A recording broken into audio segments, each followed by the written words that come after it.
Assalamualaikum warahmatullahi wabarakatuh. Innal hamdalillah nahmaduhu wa nasta'inuhu wa nastaghfiruh wa na'udzu billahi min shururi anfusina wa sayyiati a'malina. May yahdihillahu fala mudilla lahu wa may yudlilhu fala hadiya lahu. Wa asyhadu an la ilaha illallah wahdahu la syarika lah. Wa asyhadu anna Muhammadan abduhu wa rasuluh. Allahumma salli ala Muhammad wa ala ali Muhammad. Ya ayyuhalladzina amanu taqullaha haqqa tuqatih wa la tamutunna illa wa antum muslimun. Ya ayuhan nasu taqu rabbakumul ladzi khalaqakum min nafsin wahidah wa khalaqa minha zawjaha wa batha minhuma rijalan katsiran wa nisaa'a wattaqullaha alladzi tasaaluna bihi wal arham innallaha kana 'alaikum raqiba.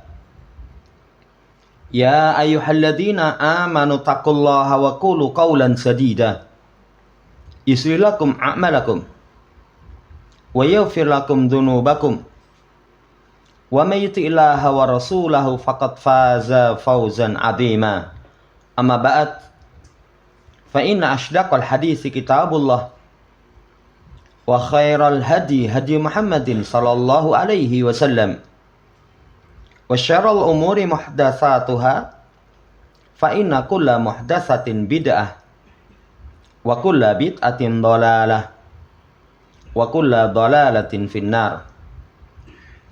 Ma'asyiral muslimin rahimani wa rahimakumullah.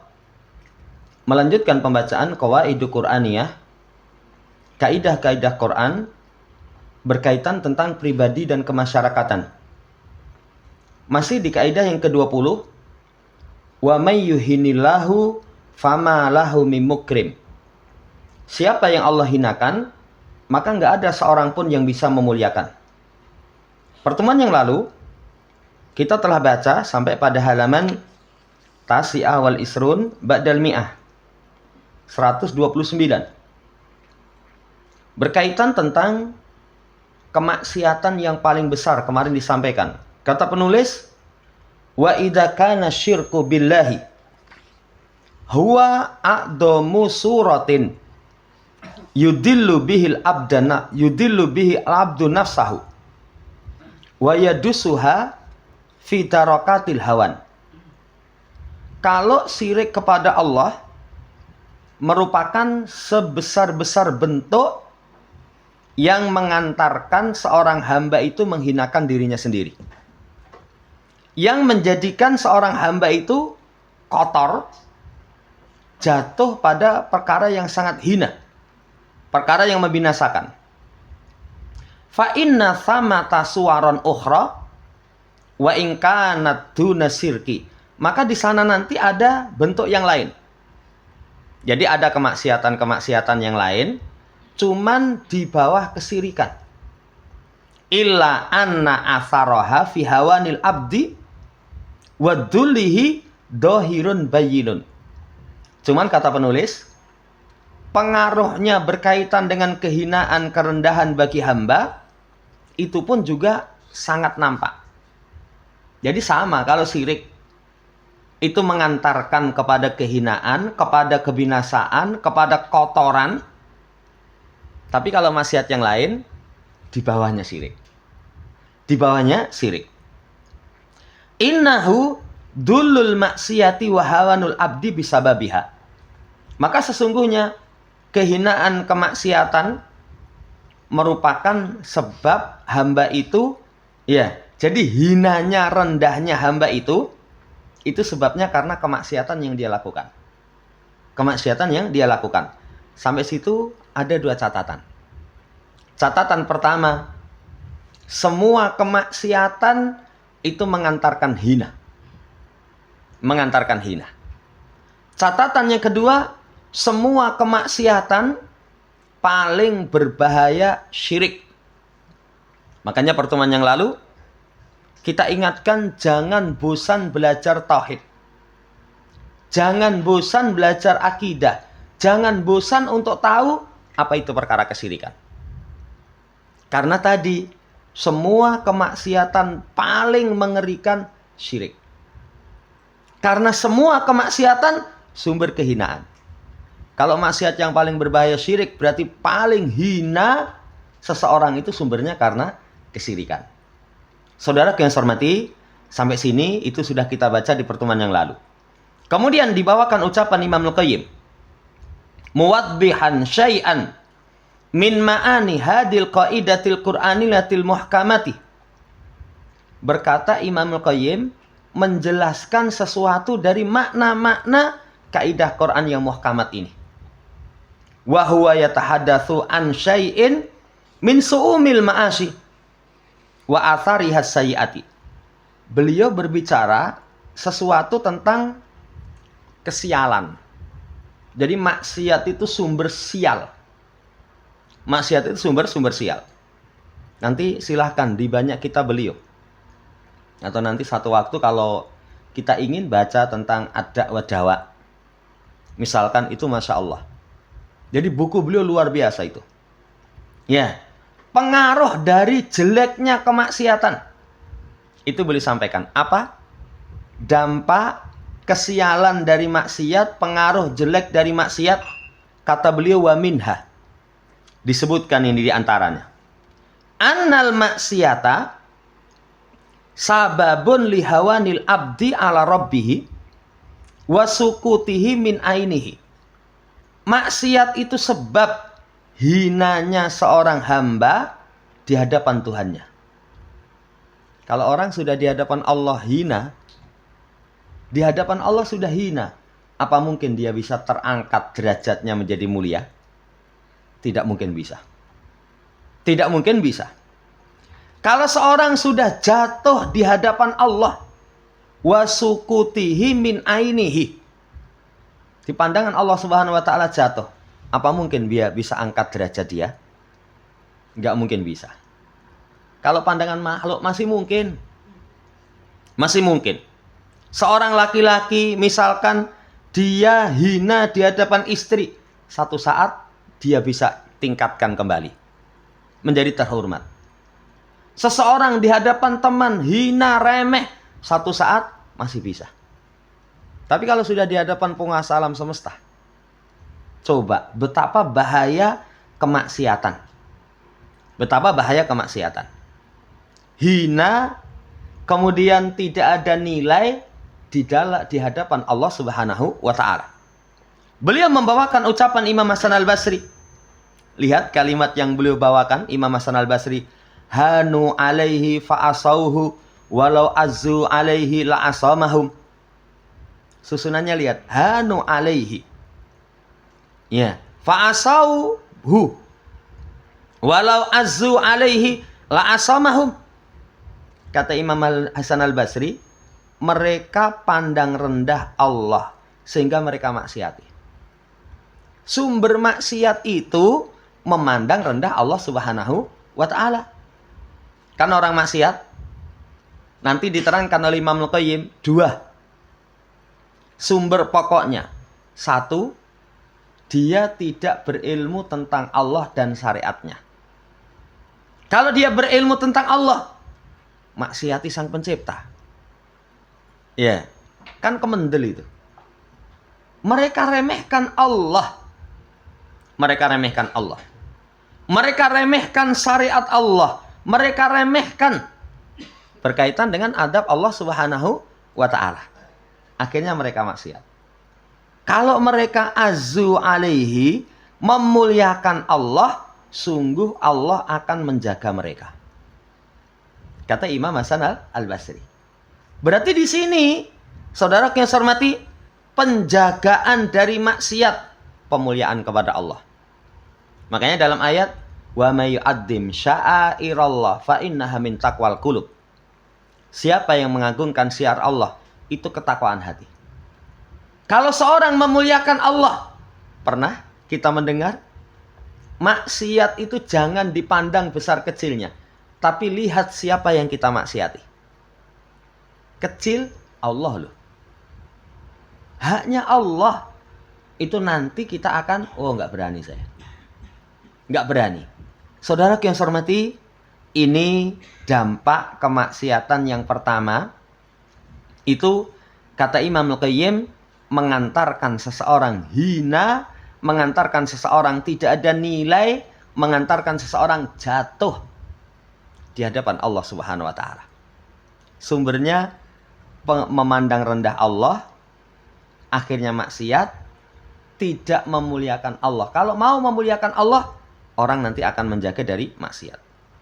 Kemudian kata beliau, wa idza hanal abdu 'ala Allah lam yukrimhu ahadun. Ini dampak yang kedua. Tadi poin pertama, orang meremehkan Allah akhirnya maksiat. Setelah maksiat, jatuh kehormatan dia, rendah dia di sisi Allah.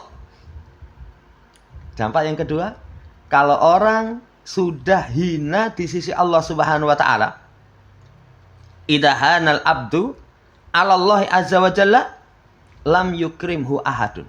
Kalau seorang hamba itu sudah hina, menghinakan diri, merendahkan diri Allah Subhanahu wa taala, memandang rendah maksiat, enggak ada seorang pun yang memuliakan dia.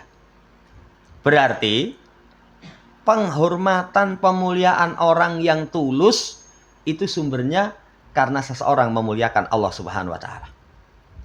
Seseorang memuliakan Allah.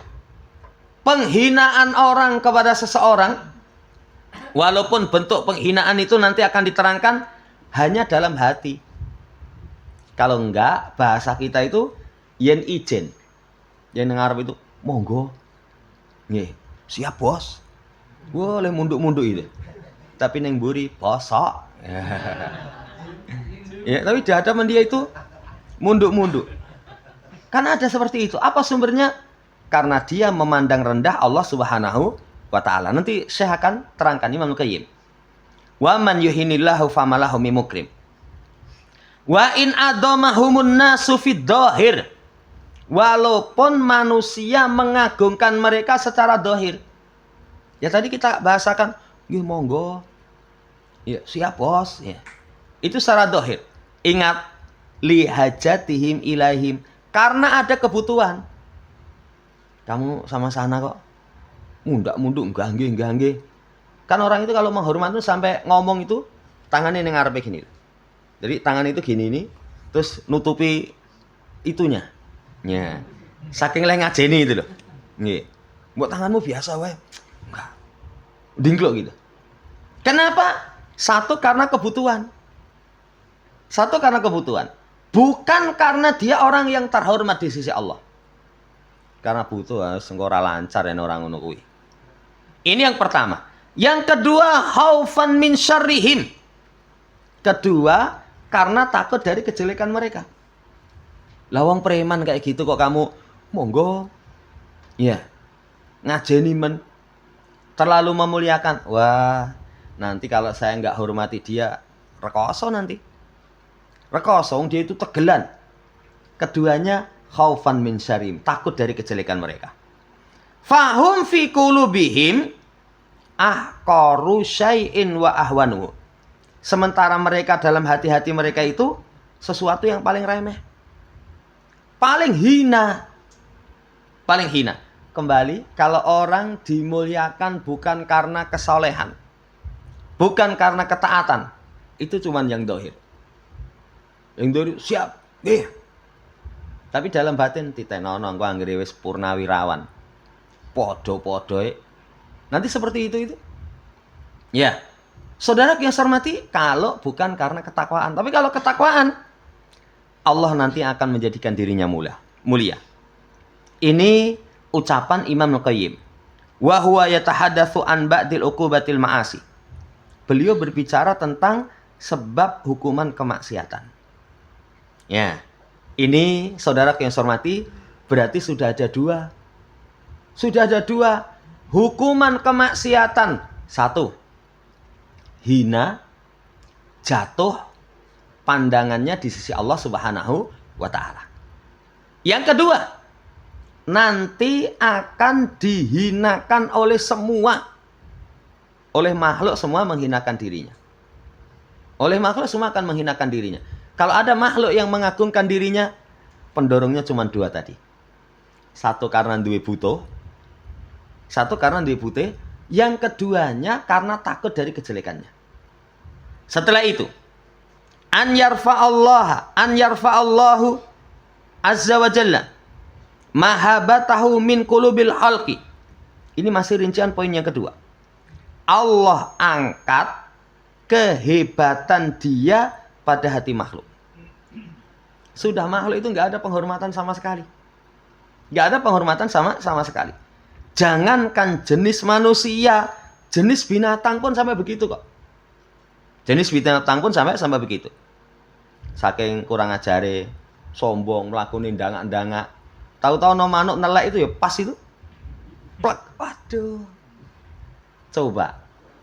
Nanti kehebatan dia itu nanti akan hilang. Tapi lihat. Di masa ulama terdahulu. Sampai kelas para sahabat. Saya pernah baca itu di masa ini. Umar bin Khattab. Singa, serigala itu nggak berani mengganggu ternak. Nggak berani mengganggu ternak. Kenapa? Karena masih ada orang-orang yang soleh. Khalifahnya Khalifahnya Umar bin Khattab. Amirul Mukminin Umar bin Khattab. Sampai satu kali ada serigala yang nakal. Ada singa yang nakal. Beliau tanya, masyarakatku, apa kemaksiatan yang kalian lakukan? Apa kemaksiatan yang kalian lakukan? Sampai binatang pun, saudara yang saya hormati, itu nanti menghormati atau tidak, itu sumbernya kemaksiatan kita. Saya pernah baca penjelasan ulama, rumah kita banyak tikus. Tikus itu nganyel kayak itu. Kemarin ada orang cerita, ndandak nih jas. Jas itu nggak murah ya. Ya nggak murah. Walaupun nganggonya arang-arang ya. Orang mungkin harian nganggo jas, nganggo blipit. Paling jagung itu pun nanti pulang langsung centelki lagi. Ndandak kayak anyar, baru dipakai sekali sama tikus lulu lantak itu. Iwan tikus cili-cili itu. Para ulama katakan kalau di rumah kita ada tikus yang seperti itu, koreksi apa kemaksiatan orang rumah itu. Apa kemaksiatan orang rumah itu? Ini sampai seperti itu. Iya. Nanti kehebatan itu akan diangkat dari hati makhluk. Makhluk akan menghinakan mereka. Wa yahunu alaihim. Wa yastahifuna bihi, akan meremehkan. Kamahana alai amrallah, sebagaimana dia menghinakan, meremehkan perkara Allah. Wastahafa bihi, dia remehkan. Makanya kesimpulannya, fa'ala qadri mahabbatil abdilillah yuhibuhun nasu. Seiring dengan kadar cintanya hamba kepada Allah, maka manusia akan cinta kepada dia. Manusia akan cinta kepada dia. Sampai pun musuh segan. Musuh Nabi kita Muhammad SAW itu kepada Rasul, walaupun getem-getem kayak apa itu, ini segan itu di hadapan Nabi. Di hadapan Nabi segan. Saudara yang saya hormati, seiring dengan cinta kita kepada Allah, manusia akan cinta kepada kita. Makanya cek.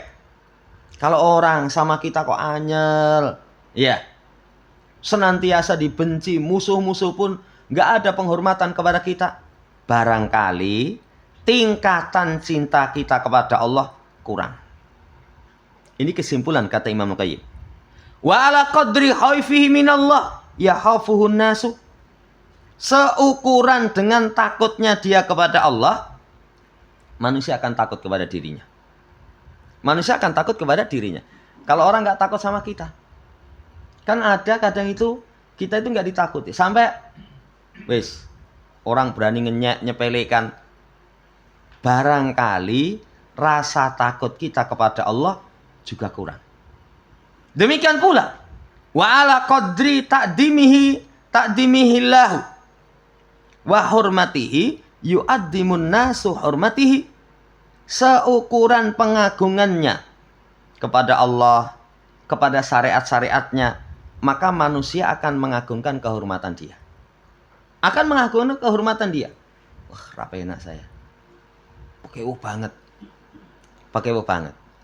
Saudara yang saya hormati, orang pun nanti akan mengagungkan kita seukuran kita agungkan Allah Subhanahu wa taala dan syariatnya. Demikian pula, wa kaifa yantahikul abdun hurmatillahi azza wa jalla wa yatma'u alla yantahikan nasu hurmatihi.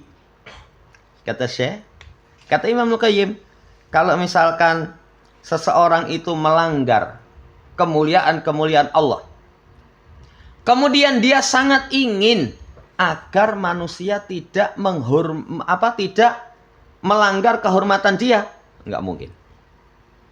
Nggak mungkin lah, kowe karo sing gawe wani kok. Mosok kamu berharap kehormatan kamu nggak dilecehkan? Mesti dilecehkan. Walaupun tadi ada kalanya orang yang tukang maksiat, apalagi maksiatnya syirik. Wah, saya ngagungke itu. Luar biasa itu. Loro kembalinya. Satu karena kebutuhan, satunya karena wah, jahat dia. Menjaga diri dari kejahatan mereka. Ini kesimpulan. Demikian pula, wa kaifa yahunu alaihi haqqallah wa la yahunahu Allahu 'alan nas. Bagaimana mungkin kalau dia hinakan haknya Allah, kemudian dia ingin supaya Allah tidak menghinakan dia di hadapan manusia? Nggak mungkin. Sesuatu yang tidak mungkin. Yang terakhir, am kaifa yastahifu bima asillahi wala yastahifu bil khalqu. Atau dia remehkan bermaksiat kepada Allah, tapi berharap supaya makhluk tidak meremehkannya. Semuanya ini sesuatu yang tidak mungkin. Sesuatu yang tidak mungkin. Gamblang. Penjelasan dari Imam Ibnu Qayyim. Saudara yang saya hormati, waqad asyara subhanahu ila hadza fi kitabih. Sungguh Allah telah isyaratkan kepada perkara ini dalam kitabnya. Inda dzikri uqubatid dzunub. Ketika menyebutkan hukuman dosa. Apa hukuman dosa? Anahu urkisu arbabaha bima kasabu. Itu akan menjerumuskan pelaku maksiat itu dengan apa yang mereka lakukan. Itu maksiat. Falamazagu azaghallah. Ketika mereka nyimpang, Allah akan simpangkan. Allah akan simpangkan. Jadi, saudara yang saya hormati, dampak maksiat itu nanti satu dijerumuskan. Yang kedua, gutiya ala kulubihim. Di hatinya dikasih tutupan. Kalla balrona ala kulubihim makanu yaksibun. Sekali-kali tidak. Di atas hatinya itu ada ron. Ron itu diterangkan dalam hadis noktah hitam. Dengan apa yang mereka maksiat? Orang kalau maksiat, satu maksiat, tik, noda hitam. Semakin banyak maksiat, tik, tik, tik, tik, tik. Akhirnya hatinya itu tertutupi dengan noda hitam. Kalau sudah tertutupi dengan noda hitam, tutupannya rapat. Karena maksiat yang demikian banyak. Itu nasihat Quran nggak bisa tembus. Nasihat hadis tidak bisa tembus. Apa meneh sekedar nasihat temen. Temen kasih nasihat, orang kalau sudah hatinya tertutupi, wes ceramah, sak kesalmu. Sok suci katanya. Nggak bisa tembus itu. Dampak maksiat ditutupi di atas hati. Dampak maksiat tubi'a alaiha bidunubihim. Dikunci mati atas hati mereka dengan sebab dosa-dosa mereka. Isi kunci, klek. Kalau sudah dikunci, siapa yang bisa membuka pintu? Pintu hati. Nggak ada. Yang ngunci Allah kok. Yang ngunci Allah. Wa annahu nasiyum kama nasuhu. Allah jadikan mereka lupa kepada diri mereka. Sebagaimana mereka lupa kepada Allah Subhanahu wa ta'ala. Ini disebutkan di dalam Quran. Iya. Ketika mereka melupakan Allah, Allah jadikan mereka lupa kepada diri mereka sendiri. Orang kalau sudah lupa kepada diri, bahaya itu. Lali saya terhadap diri saya sendiri. Ya, kalau parah, jenengmu sapa? Embuh. Wah, ini serawaras tenan ini. Jenenge saja lali. Ya. Saudara yang saya hormati, apalagi lupa berkaitan dengan kemaslahatan-kemaslahatan. Dampak dari maksiat. Berapa itu? 4 berarti.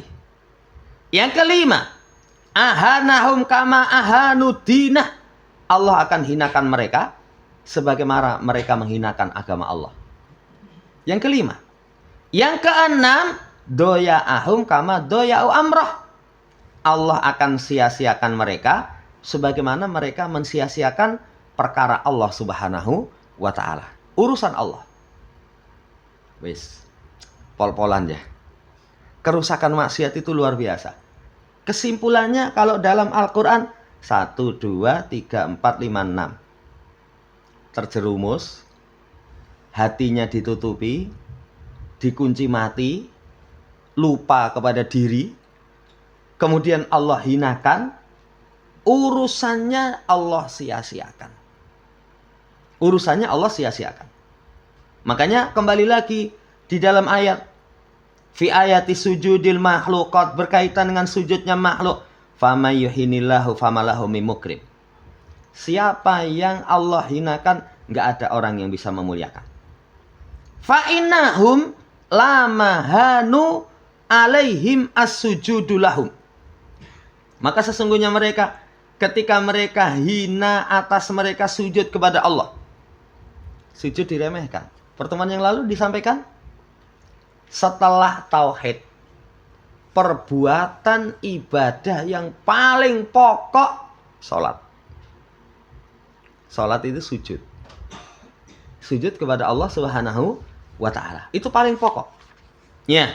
Kalau orang sudah memandang sujud itu hina. Kalau bahasa kita, sholat diremehkan.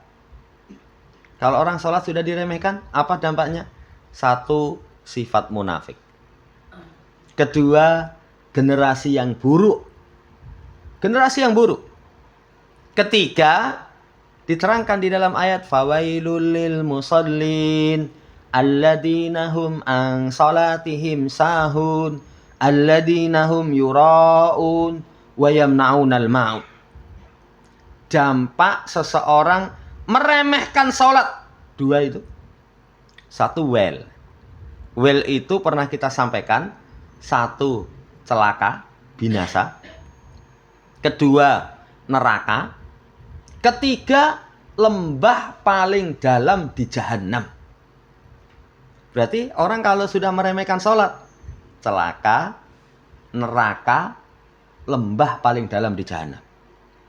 Yang terakhir, wayamnaunal maun. Tidak ada pengaruh dari kebaikan sholat. Orang kalau sholat, nanti kan tanha anil fahsya'i wal munkar. Mencegah pelakunya dari kekejian dan kemungkaran. Kalau orang sudah meremehkan sholat, nanti enggan memberikan pinjaman barang yang bermanfaat. Kalau para ulama tafsir kasih contoh, nyilai timbo untuk mengambil air. Apakah rusak? Ya, kan ada sumur. Ada orang butuh air, nggak punya timba. Mas, nyilih timbamu, gopo, ambil air.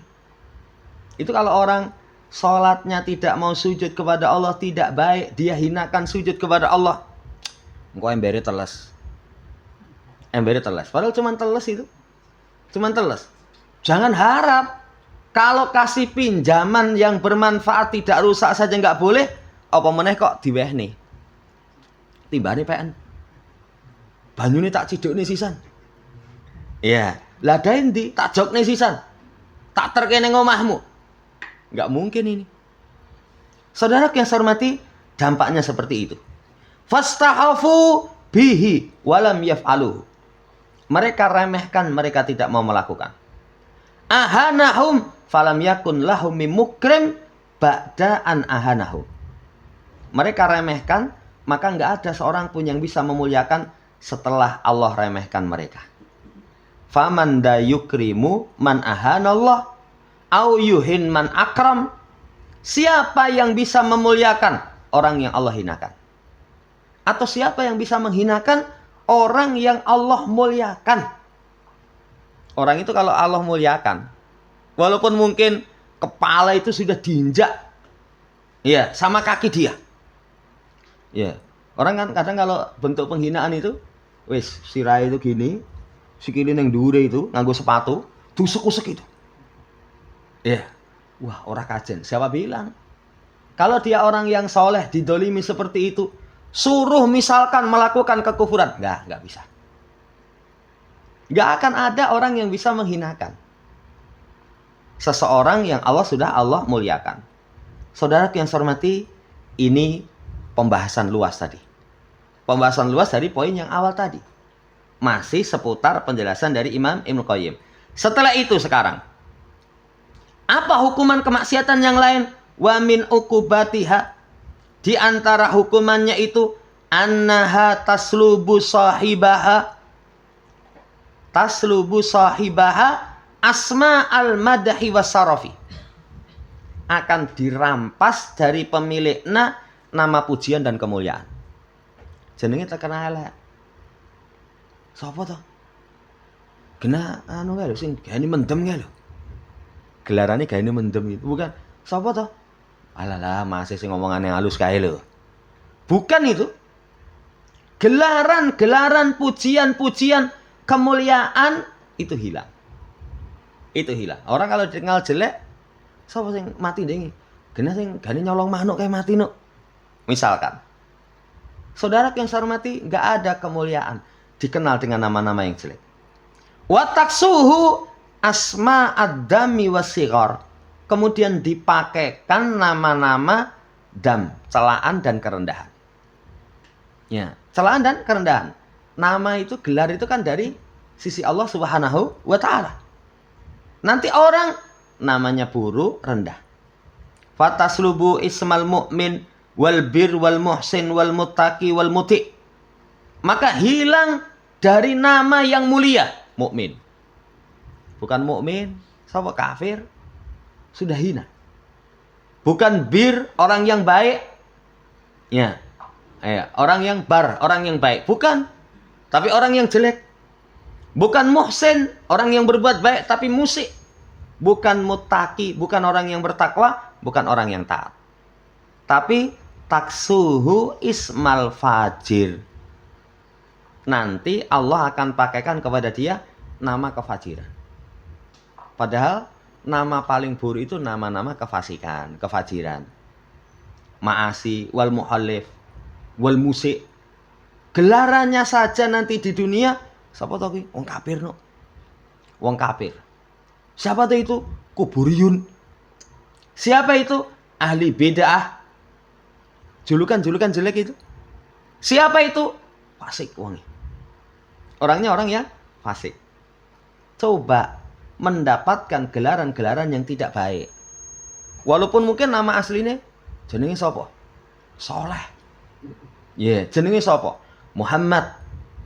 Tapi ternyata mudamman. Orangnya tercela. Kapan? Kalau seseorang bermaksiat kepada Allah Subhanahu wa taala. Nama yang asli tidak bisa merubah hakikat. Tidak bisa merubah hakikat. Itu jenenge sapa itu? Jenenge kafir, kafir ya kafir walaupun namanya, wah itu namanya siapa itu yang dulu ada tokoh murtad jenenge sopo itu loh. Jenenge wapi, tapi ternyata kafir. Itu gelaran dari sisi Allah Subhanahu wa taala. Jangan hormati, nama-namanya nanti nama-nama yang buruk. Wallahu ta'ala alam. Ini dulu, insya Allah nanti masih lanjut berkaitan dengan nama-nama kefasikan. Masih seputar dampak kemaksiatan. Jadi diperhatikan betul, maksiat itu dampaknya nanti hina di sisi Allah, nggak ada nilai di sisi Allah. Setelah itu yang kedua, nanti makhluk akan meremehkan dirinya. Yang ketiga, Allah akan cabut nama-nama kemuliaan bagi dirinya, sehingga dirinya menjadi hamba yang terhina. Semoga Allah Subhanahu wa taala berikan taufik untuk kita bisa hindarkan semua bentuk kemaksiatan. Allahumma amin. Demikian. Sebelum ditutup, barangkali ada yang tanyakan, kalau bisa kita jawab.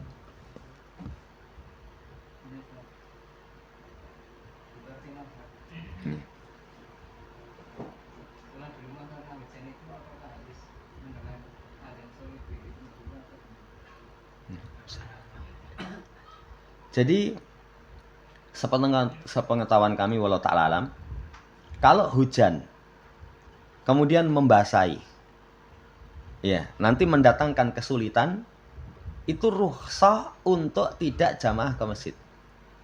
Walaupun para ulama terangkan lebih utama berangkat ke masjid. Kalau misalkan hujan kita di rumah dengan ke masjid, lebih utama ke masjid.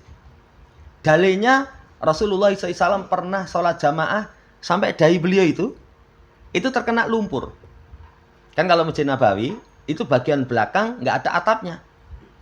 Air akhirnya masuk. Beliau sujud, ini dahinya kena ini tanah yang bercampur dengan air, kena lumpur. Nah, itu seperti itu. Apakah harus menunggu shollu fi buyutikum? Lah kadang ada muadzin yang nggak paham. Ada muadzin yang tidak paham. Jadi wallahu ta'ala alam, jadi tetap dia kalau memang misalkan hujan itu membasahi, rukhsah sholat di rumah. Tapi lebih utama dia ke masjid. Dia ke masjid. Wallahu ta'ala alam. Dan nanti kalau di masjid, ya sunahnya dijamak. Dijamak, misalkan duhur asar. Tapi sebagian ulama kalau dipertimbangkan nanti duhur asar itu duhur hujan deras sampai asar. Ya kalau maghrib isya biasanya sering. Maghrib sama isya hujannya lebat misalkan. Cuman Masjid Ali kadang lebat itu ora krungu kon jero itu. Ya, saiki rapat ya. Ono AC ini kapan tuh tak pikir hujan biasa. Bareng mulai ora dijamak terus. Lah ning masjid ora krungu. Ya. Jadi wallahu ta'ala alam seperti itu.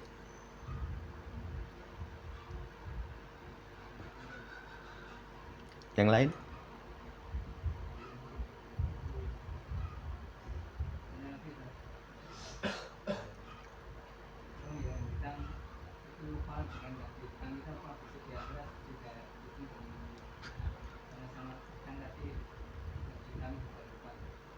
Iya.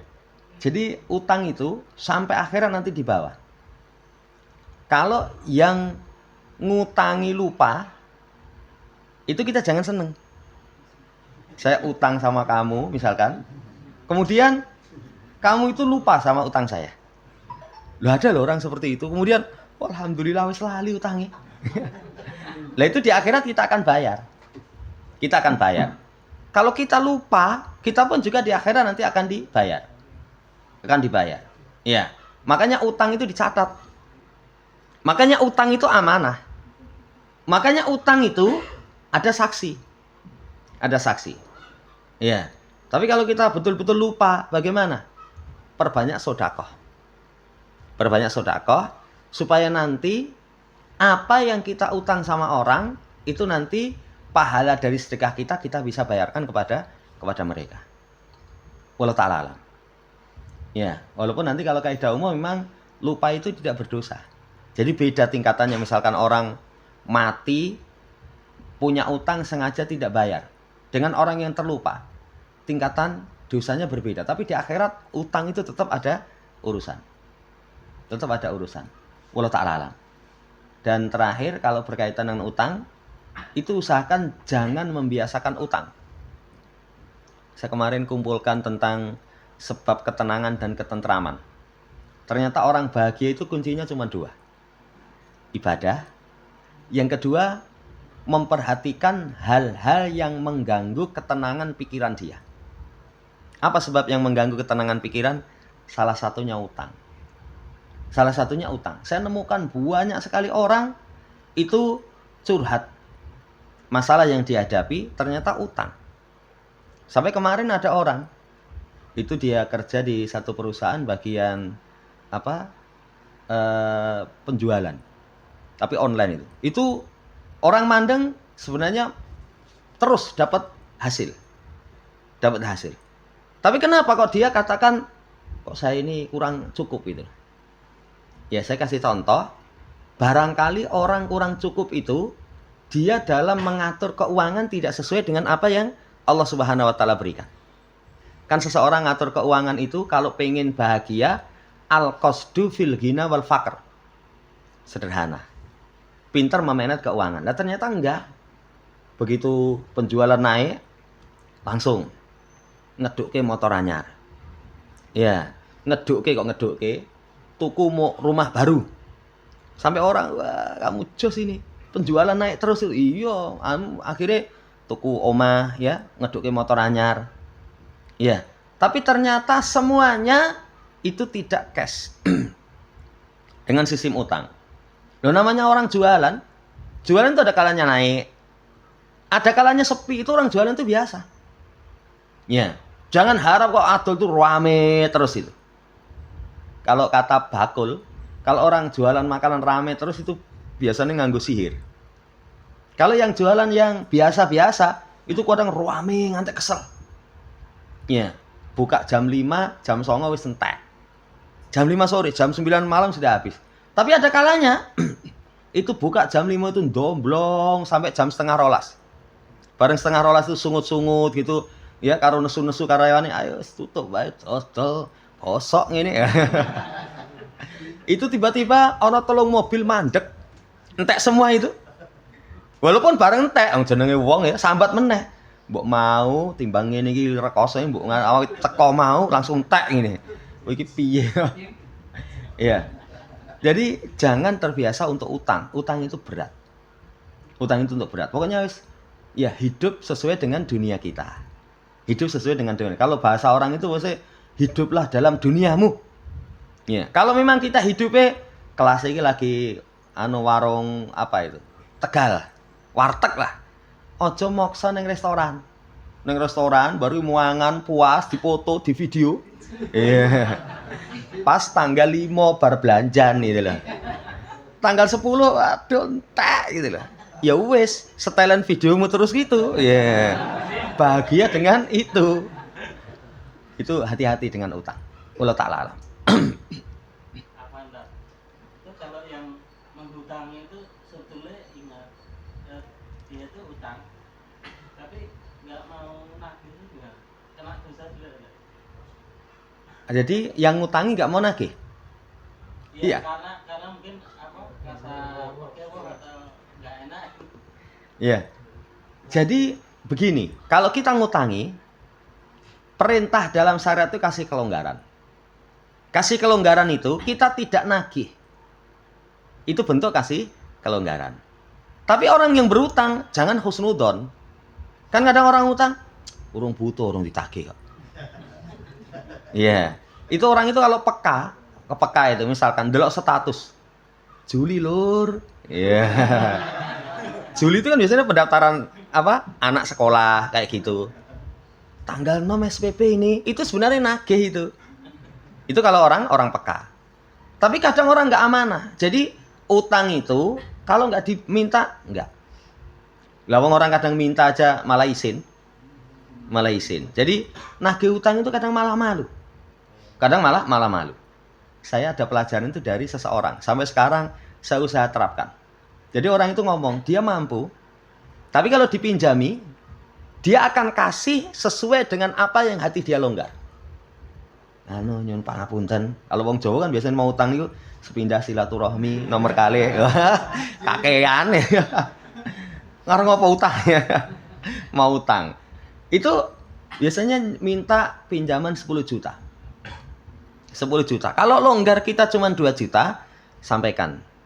Mas, ini ada 2 juta itu. Nah, nggak mau, ya wis. Tapi kalau dia mau, itu yang longgar bagi kita. Kalau misalkan dia kembalikan, alhamdulillah, kata dia itu yang dibalik rezekiku, yang ora dibalik wis tak anggap dudu rezekiku. Kita kalau nerapkan seperti itu enak. Kalau kita nerapkan seperti itu enak. Karena ada orang punya pengalaman. Saya pun pernah itu golek nih utangan, tak golek ke. Padahal saya utang itu paling isin itu. Nembung itu kan isin itu. Nembung itu piye gitu. Ketemu arep ngomong ra sida. Iya, ngomong itu dingkluk malu ya. Saudara yang saya hormati, pernah ada orang golek nosilian bareng digolek nih, dinggo piknik.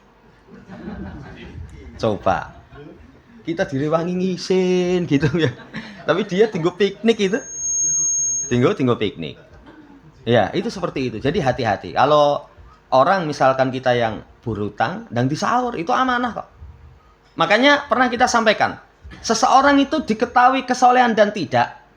Yang membuktikan kesolehan dan tidaknya seseorang itu paling dominan telu. Satu di rumah. Kalau orang pengen tahu dia baik atau tidak, tanyakan orang rumah. Pak Mugi piye to, Le? Oh, Pak jantenan. Iya.